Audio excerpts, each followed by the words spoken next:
नमस्कार दोस्तों, इस वीडियो में नामस्मरण का महिमा हम जानने वाले हैं और ये नामस्मरण कैसे किया जाता है और कैसे करना चाहिए, कितनी हद नामस्मरण करने की होती है, ये इस वीडियो में आप देख सकते हैं कि एक भक्त भगवान का नामस्मरण कितने हद तक जाता है करने के लिए।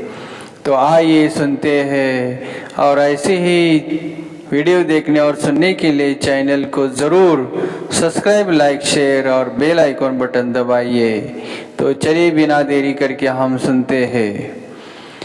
तो एक बार अर्जुन द्वारका आए थे और द्वारका आने के बाद बहुत जो रास्ते से आते वक्त जो तकलीफ है या बहुत कष्ट होता है, इसी कारण ये अर्जुन सुबह सो गए थे। और जब इतना उनका तकलीफ हुई थी, बहुत कष्ट हुआ था रास्ते से आते वक्त, तब बहुत ही ऐसा गाढ़ सो रहे थे। और सोने के बाद कृष्ण उनको देखने गए थे कि खाना खाने का वक्त हो गया है, तो अर्जुन को लेकर खाना खाते हैं। तब देखने गए श्री कृष्ण जी, तब अर्जुन सो रहे थे। तब सोचा भगवान श्री कृष्ण ने कि बाद में उठने के बाद खाना खाते हैं, तो वापस आ गए अपने महल में।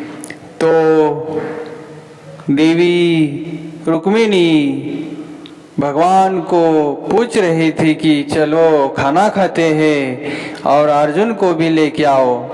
तब भगवान श्री कृष्ण बोलते हैं कि अर्जुन सो गया है, तो बाद में हम खाना खाते हैं। तब रुक्मिणी बोलती है नहीं, अभी खाते हैं, चलो मैं उठा के लाती हूँ। तब रुक्मिणी देवी अर्जुन सो रहे थे, उस रूम में जाकर देखते हैं तो अर्जुन का इतना नामस्मरण चल रहा था भगवान के प्रति। वो देखकर रुक्मिणी भी वहाँ तल्लीन होकर नाचने लगी कि इतने हद तक नामस्मरण किया करते थे अर्जुन कि उनका रोम रोम, अर्जुन सो गए थे लेकिन उनका रोम रोम है वो कृष्ण कृष्ण कृष्ण जय कृष्ण जय कृष्ण कृष्ण जय कृष्ण, ऐसे रोम रोम से आवाज आ रही थी। और यही आवाज के कारण रुक्मिणी उधर नामस्मरण वो भी नामस्मरण करने के लिए तल्लीन हो गई, नामस्मरण में मग्न हो गई।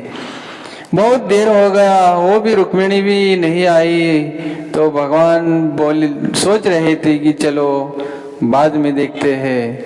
तब सत्यभामा आ गई और सत्यभामा भी भगवान को पूछने लगी कि चलो खाना खाते हैं और अर्जुन के लिए क्या आओ। तब भगवान बोले कि वो रुक्मिणी गई है उठाने के लिए, तो आती ही होगी।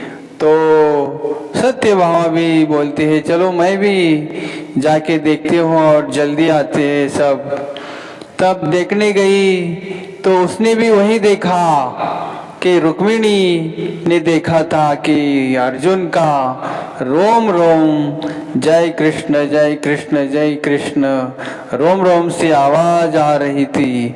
तो ये भी सत्यभामा भी आवाज सुनकर और इन भजन सुनकर वो भी तल्लीन होकर नाचने लगी कि जय कृष्ण जय कृष्ण जय कृष्ण।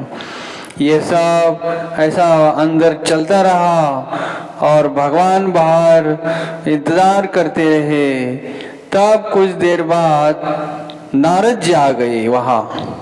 नारद जी आने के बाद नारद जी बोल रहे क्या भगवान, क्या चल रहा है, क्या है।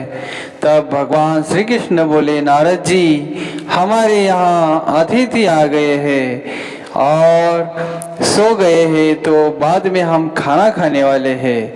तब नारद जी बोलते हैं कि अतिथि कौन है। तो भगवान श्री कृष्ण बोलते हैं कि अर्जुन है। तब नारद जी बोलते हैं अर्जुन है, चलो मैं भी देख के आता हूँ। तब नारद जी भी अंदर जाते हैं और देखते हैं तो आप जो नारद जी ने देखा वो आश्चर्यचकित हो गए कि ये कैसा भक्त है कि उनका रोम रोम से भगवान का नाम आ रहा है। जय कृष्ण ये देखकर नारद जी भी वो वीणा और चिपला बजाते हुए वो भी नाचने लगे कि जय कृष्ण कृष्ण कृष्ण जय कृष्ण। ये ऐसे नामस्मरण का महिमा होता है और ये महिमा ऐसा सीधा साधे भक्त से, सादा इंसान से नहीं हो सकता, वो परम भक्त ही होना चाहिए, तब ये सब हो जाता है। और ये सब देखकर भगवान भी खुश हो जाते हैं कि मेरा भक्त इतनी भक्ति करता है, मेरे प्रति इतना श्रद्धा और सबूरी का जो ध्यान रखते हुए ये हमारी भक्ति करता है। ये सुनकर भगवान भी खुश हो जाते हैं और भगवान भक्त को मालामाल नाम से, धन से और सब दुनियावी सुख देते हैं। ऐसे भगवान की लीला होती है और भक्त की प्रेम लीला होती है। भगवान यही चाहते हैं कि भक्त हमें ऐसा ही चाहे जैसे उनके मन के अंदर और दूसरा कोई नहीं होना चाहिए, सिर्फ मेरा ही नाम लेते रहे, मेरा ही भक्ति करते रहे। ये सब देखकर आनंद विभोर हो जाते हैं भगवान कि ऐ बालक को मैंने और ऐसे भक्त को मैंने जन्म दिया है, जन्म डाला है कि इंसान भक्ति के रूप में भक्ति करता है।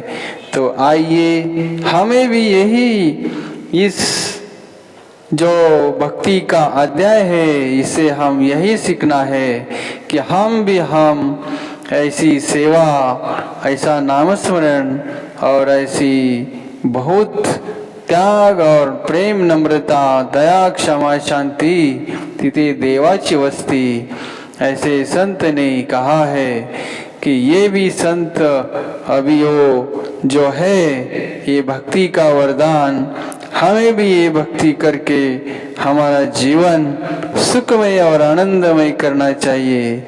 तो दोस्तों ऐसे ही वीडियो देखने और सुनने के लिए चैनल को सब्सक्राइब, लाइक, शेयर और बेल आइकॉन बटन दबाइए ताकि आपको भी ऐसा वीडियो देखकर और आपका जो मनोबल टूटा हुआ है या कम हुआ है और इस संसारी मायावी जो दुख है, बहुत पीड़ा है, ये सब भगवान के आशीर्वाद से मैं भगवान के चरणों में यही विनती करता हूँ कि ऐसी पीड़ा, ऐसा दुख किसी को ना मिले और अपने भक्त का सुख समाधान और भरपूर पैसों से मालामाल हो जाए और जो सुख दुनियावी उनको मिले, ताकि दुख ना रहे, पीड़ा ना रहे और बहुत जो संकट है वो भी निवारण हो जाए।